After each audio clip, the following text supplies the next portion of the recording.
छत्तीसगढ़ लोक सेवा आयोग मुख्य परीक्षा 2017। प्रश्न 1, छत्तीसगढ़ समृद्धि का क्या असर है? आंसर है आर्थिक समृद्धि से अभिप्राय किसी समय अवधि में किसी अर्थव्यवस्था में होने वाली वास्तविक आय में वृद्धि से है।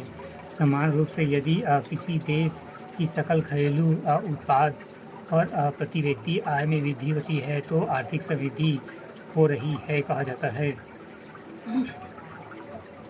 प्रश्न दूसरा, सार्वजनिक राजस्व से आप क्या समझते हैं? उत्तर, सार्वजनिक राजस्व से अभिप्राय करों से प्राप्त होने वाली सभी प्रकार की आय एवं सार्वजनिक जमा से होने वाली अप्राप्तियों से है। इसमें केवल राजस्व भी कहते हैं। इसका सीधा संबंध कराधान के सिद्धांतों एवं उनकी समस्याओं से होती है। या सार्वजनिक राजस्व का संबंध आय प्राप्ति के साधनों एवं कराधान के सिद्धांतों तथा उनकी समस्याओं से है। करों से प्राप्त होने वाली अप्राप्तियों को सार्वजनिक राजस्व में शामिल किया जा सकता है। या सरकार को राजनीतिक, सामाजिक और आर्थिक गतिविधियों के क्षेत्र में सामाजिक और आर्थिक कल्याण को अधिकतम करने हेतु जिन संसाधनों की आवश्यकता होती है उन्हें सार्वजनिक राजस्व कहा जाता है।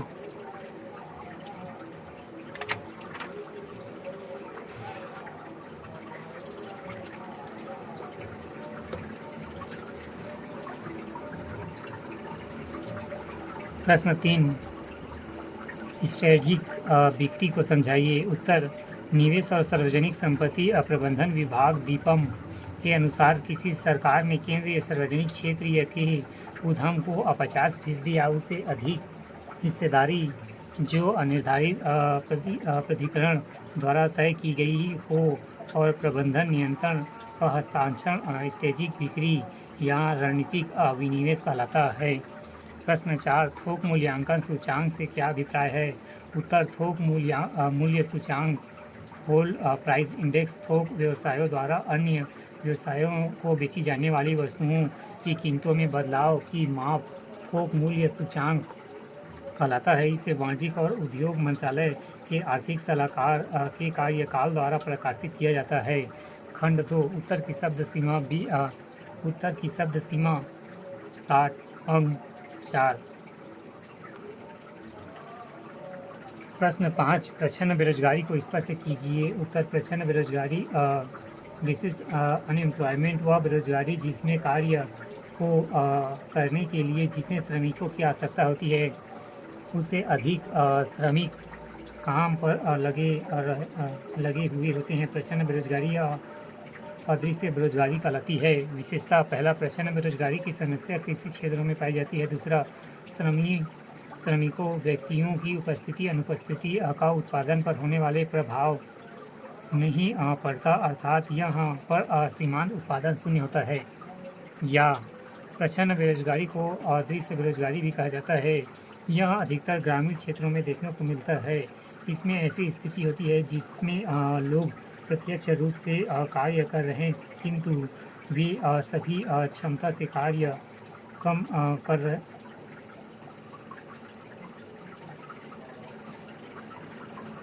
इसमें ऐसी स्थिति होती है जिसमें लोग प्रत्यक्ष रूप से कार्य कर रहे हैं किंतु वे सभी क्षमता से कम कार्य करते हैं। रोजगार में आवश्यकता से अधिक लोग कार्य में लगे होते हैं या अक्सर किसी क्षेत्र में उत्पन्न होता है। प्रश्न 6, भारतवर्ष में NSHO राष्ट्रीय आय की गणना कैसे होता है? NSHO, उत्तर, भारत में राष्ट्रीय आय की गणना की 2 विधियां प्रचलित है। पहला, उत्पादन पद्धति। इस विधि में अर्थव्यवस्था के कुल उत्पादन में उत्पादक इकाइयों की अंशदान की माप प्रस्तुत करता है। उत्पादन विधि के अंतर्गत एक वित्तीय वर्ष में उत्पादित वस्तुओं एवं सेवाओं का मौद्रिक मूल्यता ज्ञात कर लिया जाता है। भारतीय अर्थव्यवस्था में इस विधि का प्रयोग प्राथमिक और द्वितीयक क्षेत्र में किया जाता है। इसको मूल्यवर्धित पद्धति के नाम से जाना जाता है। दूसरा, आय पद्धति। इसके अंतर्गत उत्पादन के घटकों के लिए किए गए भुगतान का योग किया जाता है, अर्थात विभिन्न क्षेत्रों में कार्यरत व्यक्तियों तथा व्यावसायिक उपक्रमों की शुद्ध आय का योग प्राप्त किया जाता है। भारत में प्रशासन, परिवहन, बैंकिंग आदि सेवा क्षेत्र में जहां आय के स्रोत स्पष्ट है इस विधि का प्रयोग करते हैं।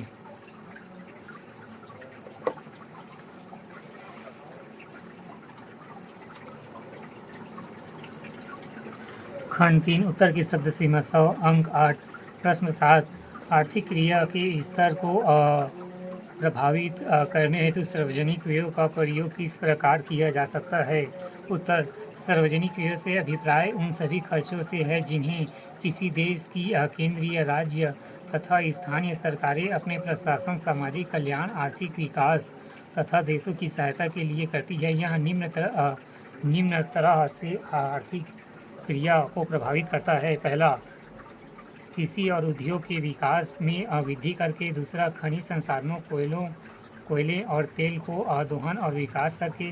तीसरा, ग्रामीण विद्युतीकरण और कार्यक्रमों के माध्यम से। चौथा, सामूहिक रूप से समाज की खपत को तर्कसंगत तरीके से संतुलित करके। पांचवा, आर्थिक ओवरहेड जैसे कि सड़क, रेलवे, सिंचाई, बिजली आदि के निर्माण से। इसी तरह से सामाजिक अतिदेय जैसे कि अस्पताल, स्कूल आदि उपक्रमों के निर्माण करके।